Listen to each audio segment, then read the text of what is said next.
mbokk yi dal leen ak jàmm ci seen rubrique revue des titres dañ koy doore nag ab tiis fi nga xam ne nag mooy Joal foofee nag ñaari sàmmkat ñoo fa mujjee jàppante ba bakkan rocci kii di Basirou Ka faat na ki nga xam ne nag mooy Nasirou Ka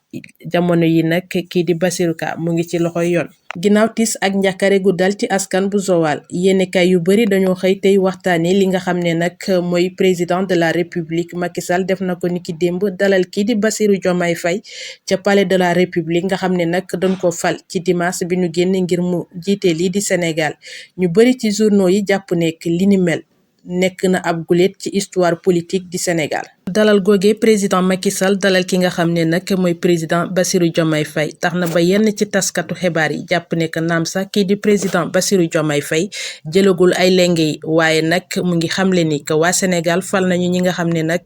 li leen soxal jamono yi mooy fexe ba soppi li nga xam ne nag mooy système politique bu Sénégal. saagante ak xastante gi ñu nemmeeku ci réseaux sociaux yi tax na ba journaux yu bari tey nag xëye naka la président bu yees gi di Bassirou Diomaye Faye naka la war a def ba nga xam ne nag mën naa régulariser li nga xam ne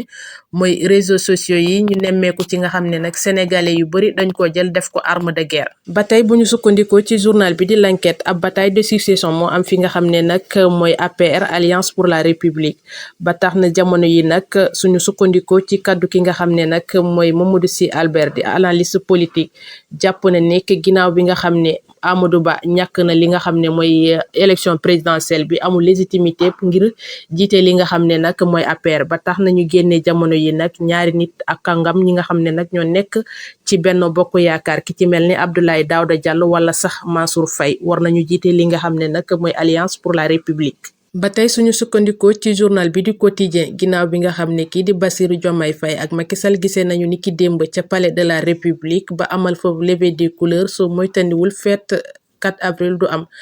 foofee nag ca place bi nga xam ne lañ koy faral di defee mooy place de la nation dañuy def ab levée des couleurs donc foofee ca biir palais de la république. mbokk yi ñu ngi leen di jaajëfal di leen jox dig daje ba suba ci seen rubrique revue des titres ñu yendoog jàmm ak salaam.